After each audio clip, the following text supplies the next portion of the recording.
Today we have a candid conversation about the challenges and the blessings of raising a child with special needs. It's an interview with author and therapist Kristen Evans. Welcome to the podcast.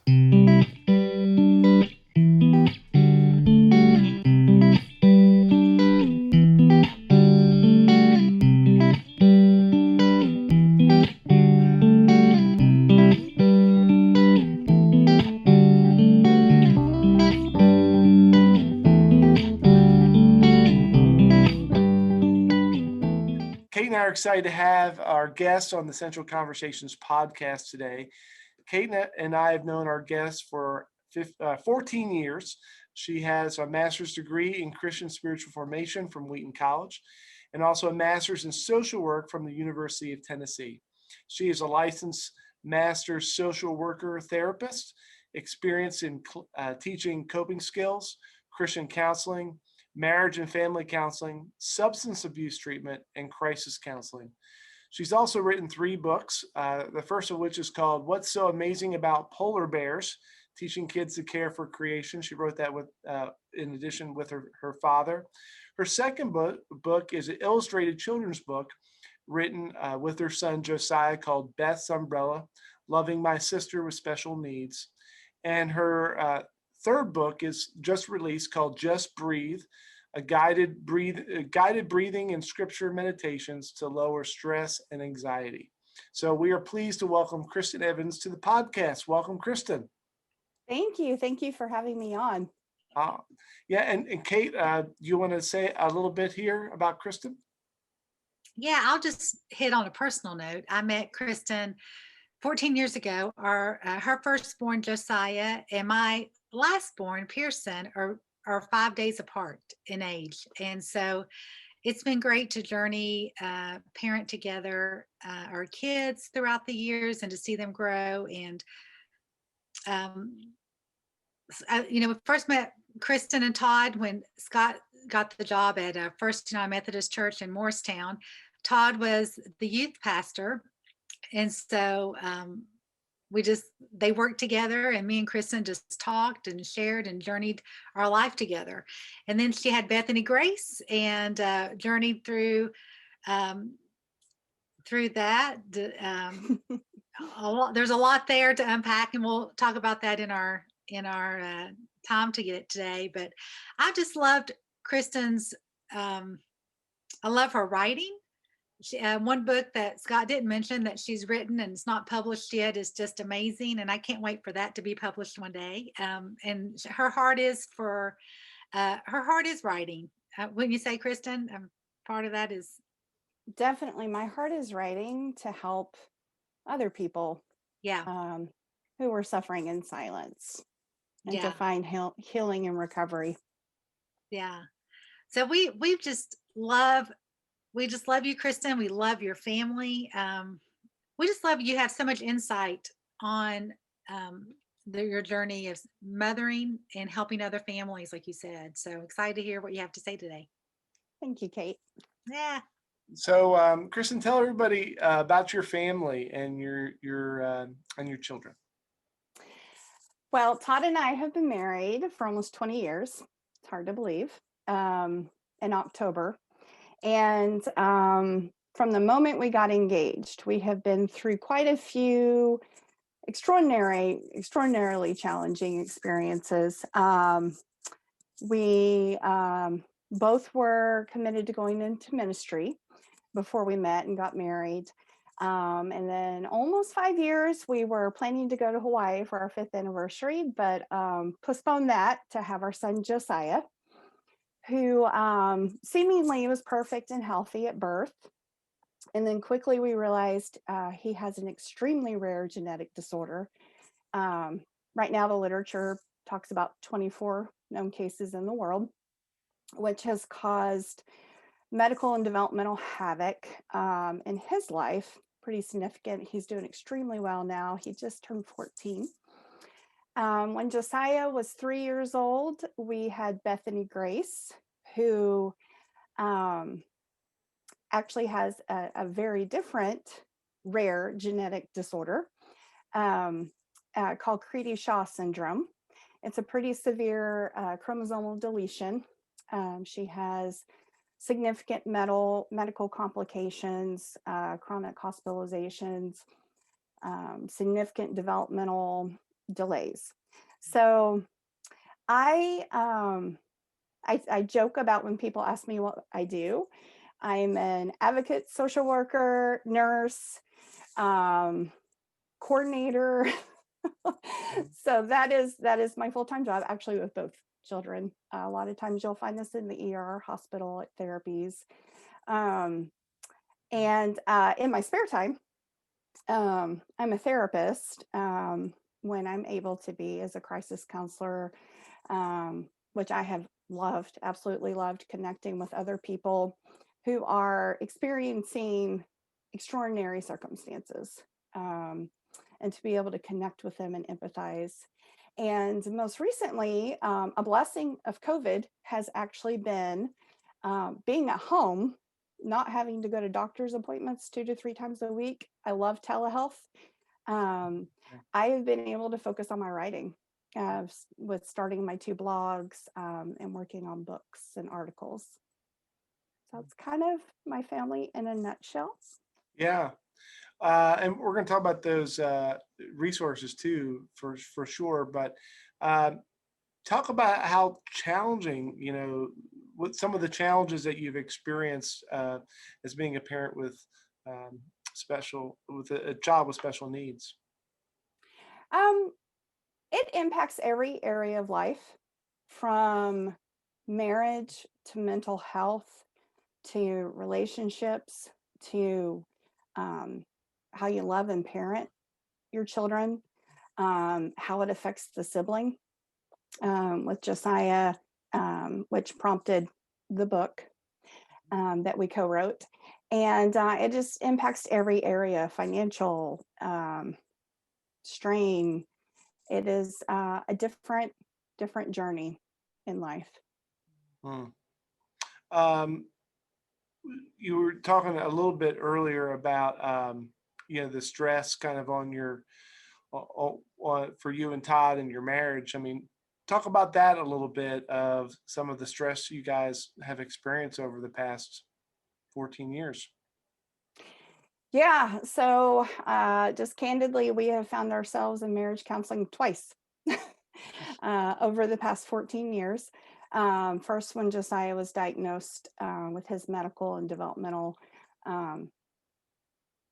diagnoses, and then again with Beth when she was about 2 years old. You have no time, you have no emotional energy, you have no physical energy, often don't have the financial resources to even get out of the house. You don't have care that's medically trained for our daughter to get out of the house. So you're kind of trapped in this, or it can feel like you're trapped. I don't want to say you are trapped, but for a lot of parents, especially at first, you can feel like you're trapped in this impossible situation, tremendous amount of stress. I love researching, and the research does show that parents, their mental health often is impacted, marriages are impacted, and then the parenting, the children's quality of care and how they feel is impacted. But yeah, with our marriage, we went through a period of survival. When Bethany Grace came home from the hospital, it was merely trying to survive. 24-hour care with her up all night, fighting to get private duty nursing, taking her to therapies, doctor's appointments, Todd working at the church, trying to keep doing a good job at the church. And then, of course, just the creative financial conundrum, all that. I could go on and on and on, but it's. Well, like, I can only imagine. I'm just trying to imagine what that. I knew a little bit about, just because we've been friends for a long time. But I mean, how did you find a sense of?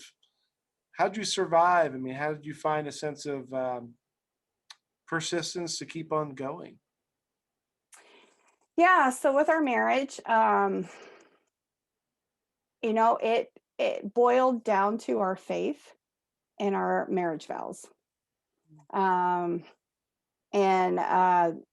Todd basically at one point said, I'm not leaving. I'm committed to this marriage. I'm not leaving you. It boiled down to going to marriage therapy. Myself, for me, going to therapy with the strain on my mental health.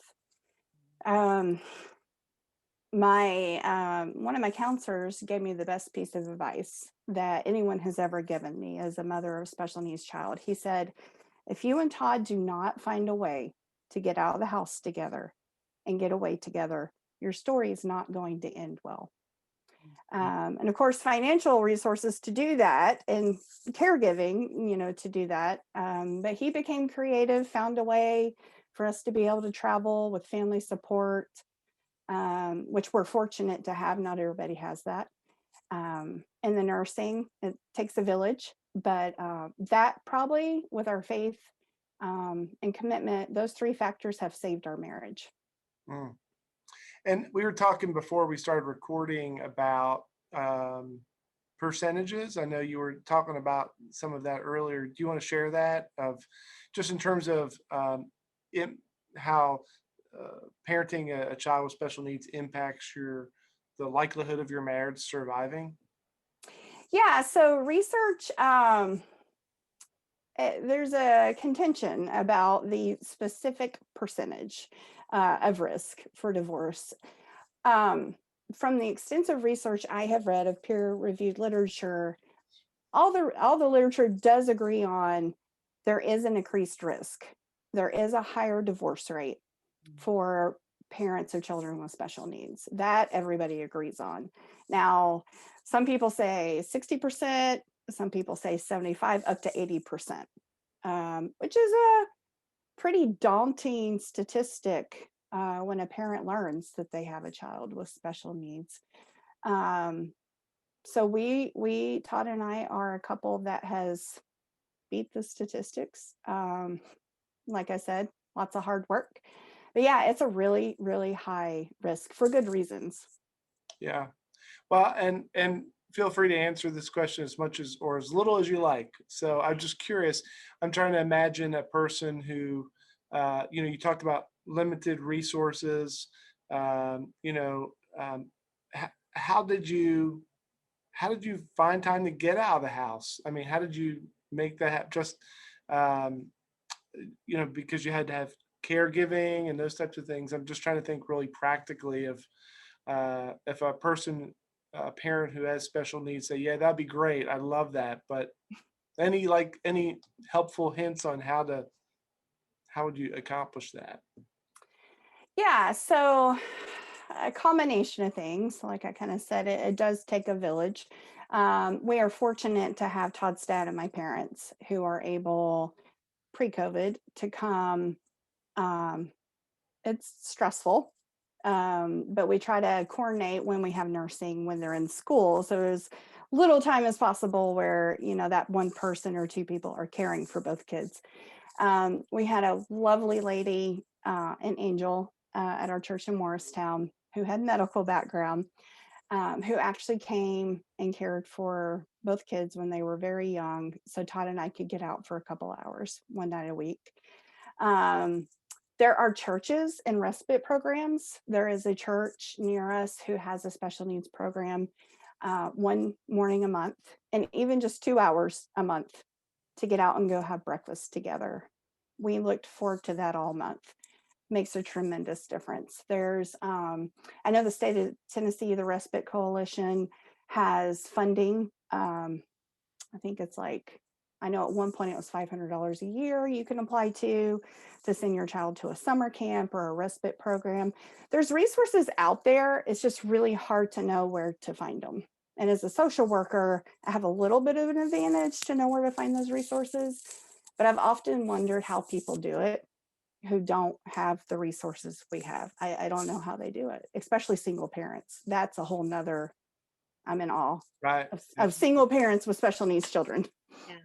I remember having my firstborn and I just thought, how does this, and he was healthy. And I thought, how does a single parent do it with a healthy child, and then to have a child that needs constant 24/7 care and, special needs, like you said, doctor's appointments, how, the stress level is out the wazoo. Mhm. Talking a little bit about that, we talked about your journey of your marriage. How has this journey affected your relationship with God? You know, So, when you first, most parents can remember that moment where they found out, where the doctor told them, whether during pregnancy or after the child was born, your child has this blank, blank, blank syndrome.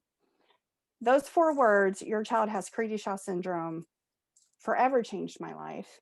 There are a lot of faith questions I think every parent goes through. I think a lot of parents they don't feel safe to actually admit the thoughts and feelings they have, whether about themselves or being the parent or about God.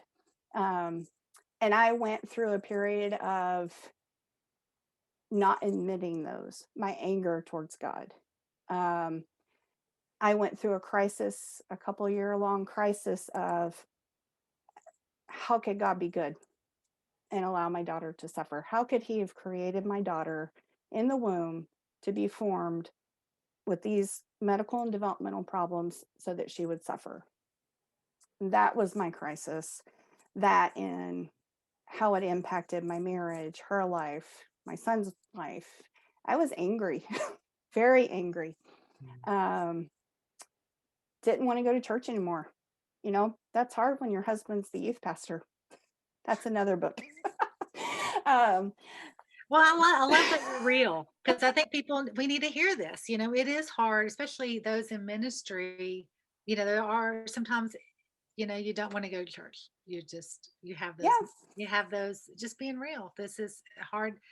Life's hard. And, but that's the place you need to be. I think, we need that support, but it's sometimes hard to go there.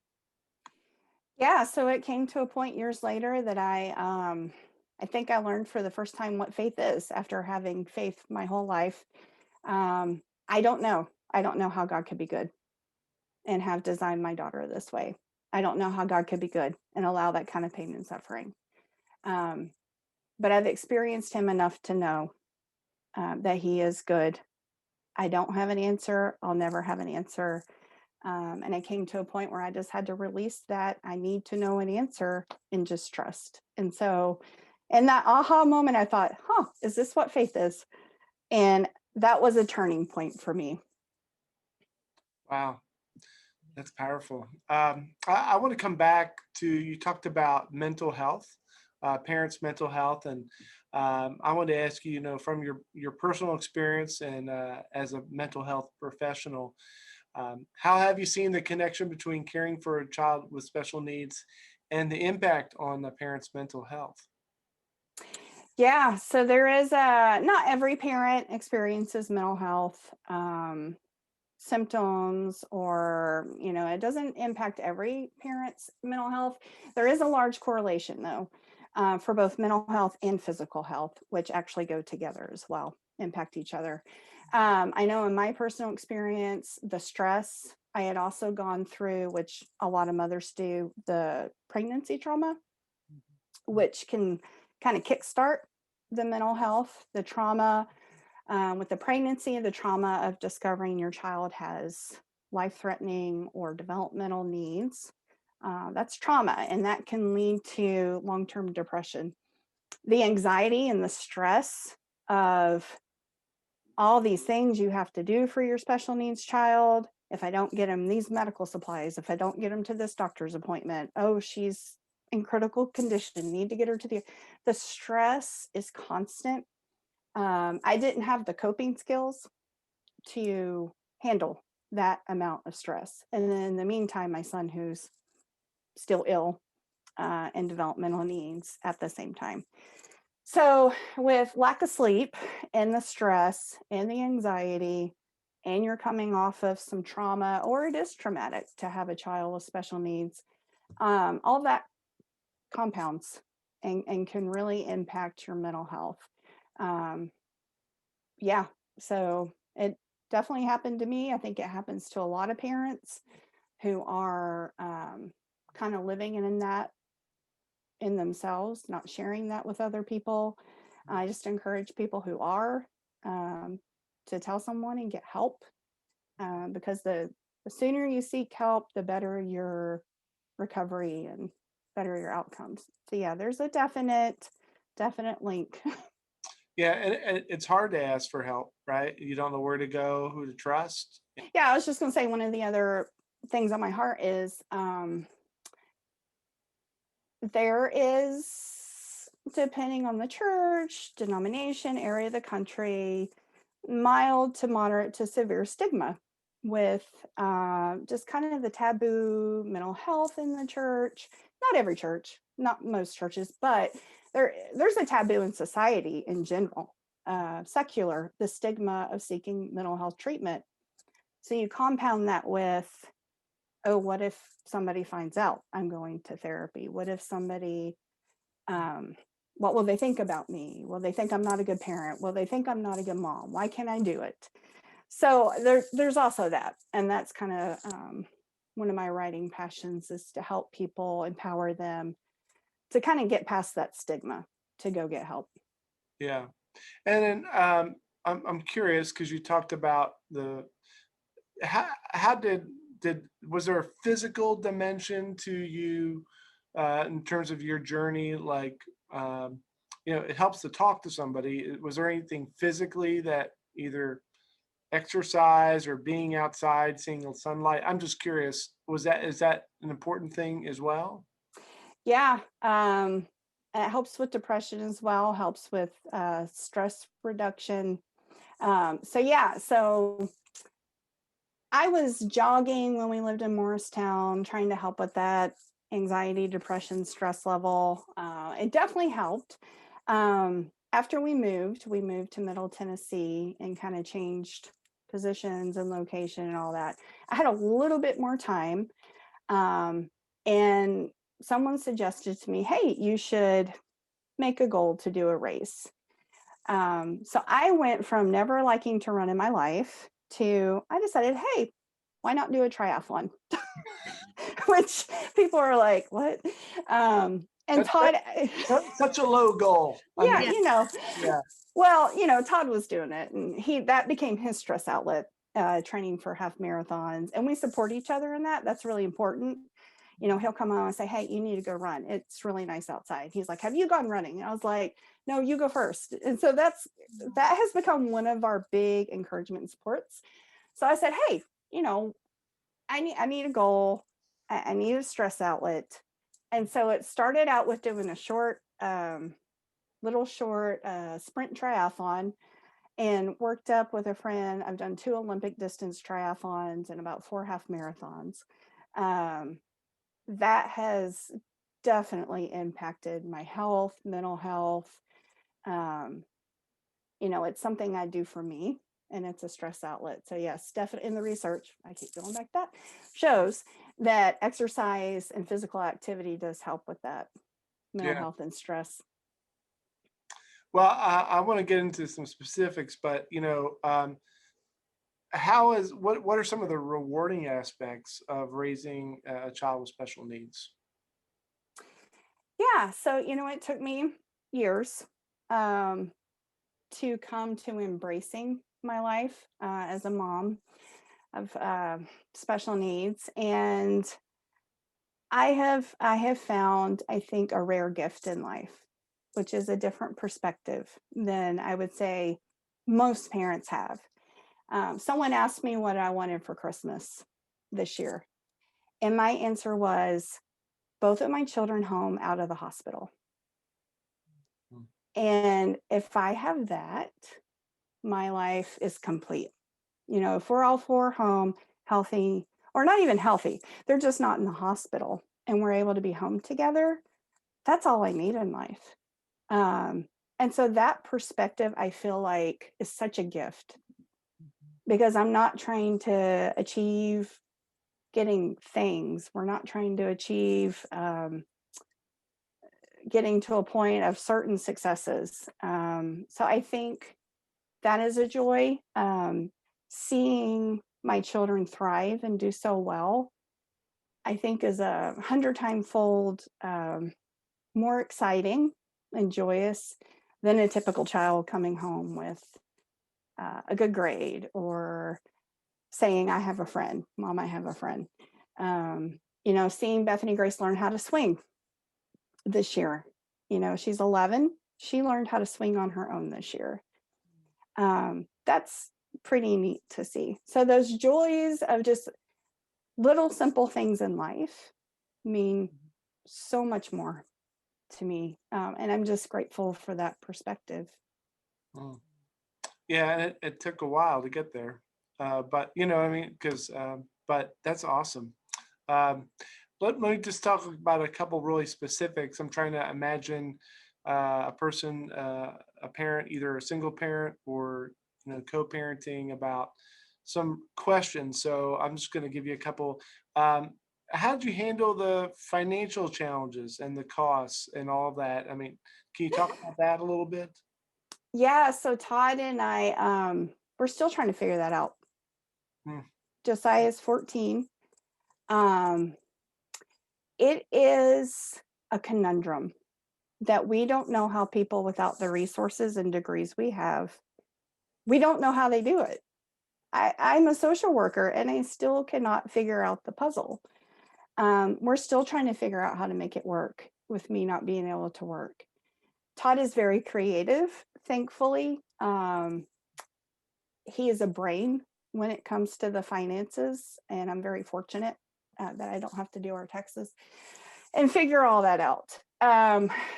So he's creative. He's very resourceful.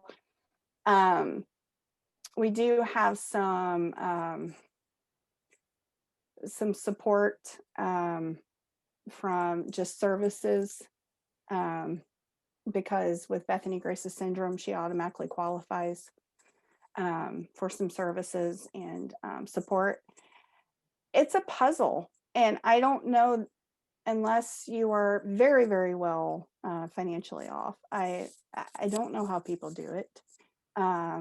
We are just creative in our finances, very careful, and I just try to find all the resources we possibly can to help make it work.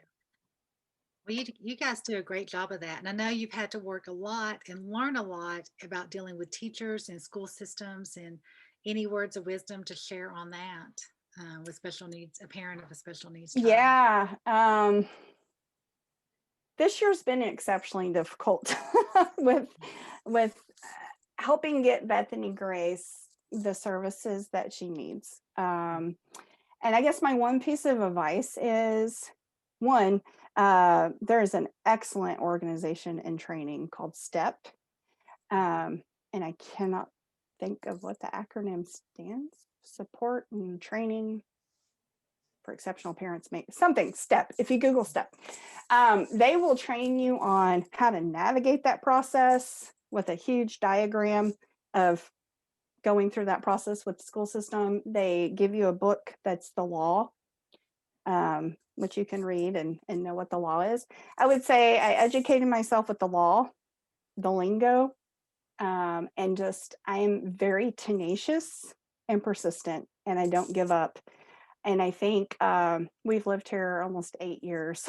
And from the first IEP meeting, I kind of set myself as, okay, so this is what she needs, and I'm going to advocate for that. There have been times I've needed to get an advocate to come sit in the meeting.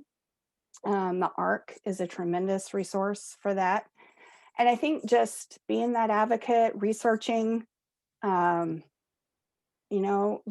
just not giving up, because the parent is the one who's really going to push for what their child needs. And we do live in an excellent school system, I will say. It's just a matter of what your parent or what your children need the most, and just asking for that. Well, I just think, I know there's just some amazing teachers and educators out there that really want to help, and have a heart for that. But it is a hard, because as a parent, you come with so much emotional, wanting the best. And I know teachers and school systems want the best too for their students. And so sometimes it's sometimes it can be just hard, going and having those IEP meetings. We've had a few, and it can be, you know, I found them emotionally just Mhm. exhausting. I don't know. Even with the resources that are out there and great teachers and educators wanting to help, it's just, I Yeah, don't I know. guess I remember us trying, Kate, trying to say, just your word, Kristen, was about the needs, like what is your kids' needs, and then try to be not demanding, but try to Mhm. winsome and try to build a relationship rather than trying to say Right. slam the table type of thing. It's Uh, a balance. yeah. I'm curious about, you talked about churches a little bit ago. I'm curious in terms of how have, either communities of faith, churches, how have they come alongside of you during this journey, and or maybe not done it so well of a job, and how can communities of faith better partner with families with special needs? Yeah, so I'll talk about since we relocated here to the Nashville area almost 8 years ago. It is challenging, I think, for most families who have children with special needs. We attended a small congregation. They were wonderful. Um, they would have a person sit with Bethany Grace in the class. She was a lot younger then. Um, but the church just really didn't have the resources to do that. And it kind of became a strain. I think some of the families didn't know how to talk to us. I think that it's hard for other families of typical children to know how to embrace families with special needs, and it's a very lonely place to be in. We've had a hard time connecting. We attended another church. It was larger with a special needs ministry. The director was fantastic. They always had someone ready to be an aide to integrate Beth. Um, there we just felt like we couldn't connect with other families, and that's been a huge challenge, is trying to connect with other families um, who get it. We want to hang out with families with typical children as well, but I think churches are really growing in that area. There's so many trainings now and books on how churches can embrace families with special needs. I would say the one thing is connecting those parents with other families.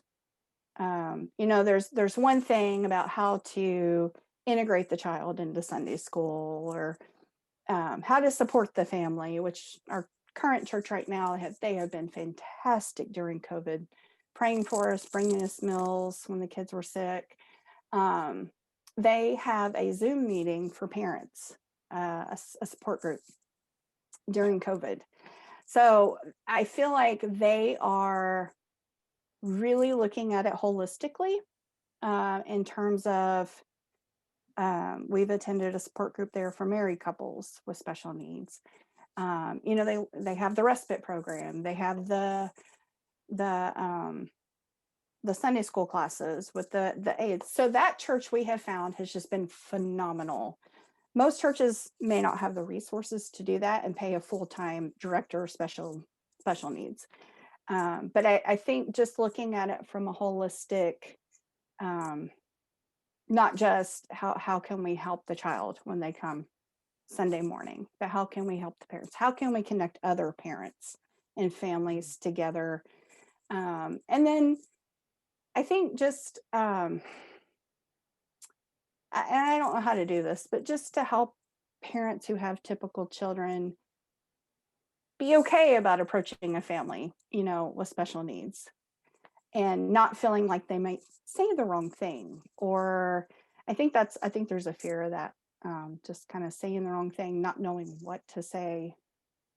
Um, Mm. so, so yeah, that's been our experience. Yeah. I know you mentioned earlier about your blog and other resources. I thought, what would you say are, and we'll provide a link for these in the description for the video, but um, what are some blogs, websites, books of your own, and then even others that you would recommend people going to provide information? Yeah, so I've recently started, it is specialneedsmomsblog.com. And I'm hoping that will be a community where we can have discussions. I'm hoping in the near future to either do a Facebook Live where different parents, and it's mom's blog, but it's really for all parents with children with special needs, to kind of have that as a community where people can discuss, dialogue, share support, ideas. Also, it's not specifically focused to the Christian community, but it's faith-based. So just you can sign up for the newsletter. I send out encouraging posts with practical resources. So there's that. I would say there's a couple magazines, eParent and Parenting with Special Needs magazines are excellent. I am subscribed to those. There are several books from different perspectives. There is, I actually have it with me because I'm doing research. There's this book. It's not a faith-based, but it's practical for marriage. There's several written by Christians to parents in general for faith, just going through that faith journey, similar to what I talked about earlier. There's a book that was extremely helpful to Josiah called In My Shoes. It's stories from other siblings that have a sibling with special needs, and people tell their different stories. So that was actually really helpful for Josiah. Okay. So those are just a couple. Well, I'll provide in the description a link to those so anybody can click on them. If anybody wanted to reach out to you, what would be the best way to do that?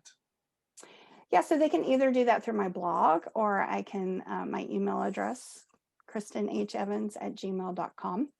I would love to hear from you listeners, either your personal stories or questions, or if I don't know the answer, I'll research it. But yeah, I would love to hear from you. Yeah. I was going to say, Kristen, you just published, within the last 2 weeks, probably your new book. You want to maybe hit that, tell a little bit about that book? Yeah, so I wrote, it's a meditation. It's called Just Breathe, Guided Breathing and Scripture Meditations to Lower Stress and Anxiety. And it's right now, which we all need. Yeah. Yeah, it's on Amazon. It basically takes us back to very simple, just meditating on a scripture and doing deep breathing exercises, and just focusing on that basic, just sitting there breathing with God, just being, not doing, pausing to come out of your day for 10 minutes. And it does help. The deep breathing helps tell your body it's okay. You can calm down. Helps emotion, which calms down emotions like stress and anxiety. And then the goal is to help create a deeper connection with God as well. Yeah, and I was saying before, I've enjoyed it. I have it. So it's a great book. I've enjoyed the devotions, and it's a simple book. You wrote it in a way that it's sort of repetitive to do it. It's ongoing to use it as 7 devotions, and then you rotate through those. Mm-hmm. Right. Mm-hmm. Yeah. Hopefully you keep practicing those long after finishing the book. Yeah.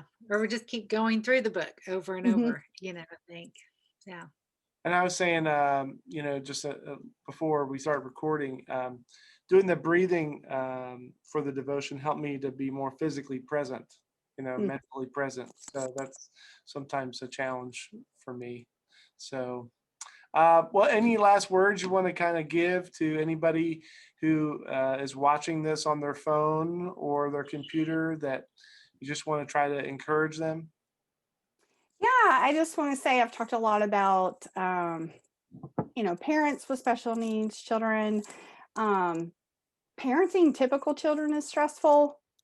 Even if you don't parent children, it's stressful. Maybe marriage is stressful, or just life in general. And I just encourage you to, if you think you're experiencing anxiety, depression, any kind of mood that just doesn't seem like yourself, to talk to somebody, seek help. Don't wait. It's easy to say don't care about what other people might think, but at some point, we have to just decide, I'm going to do this for myself. And I just encourage you to do that. Or even if it's a spiritual, you're having a hard time spiritually or in your faith with God, to talk to somebody, talk to your pastor, and seek that healing. That's good. Well, it's so good to see you, at least virtually. It's good to see you too as well. Yeah. So thanks for being on the podcast. Thank you for inviting me and having me on.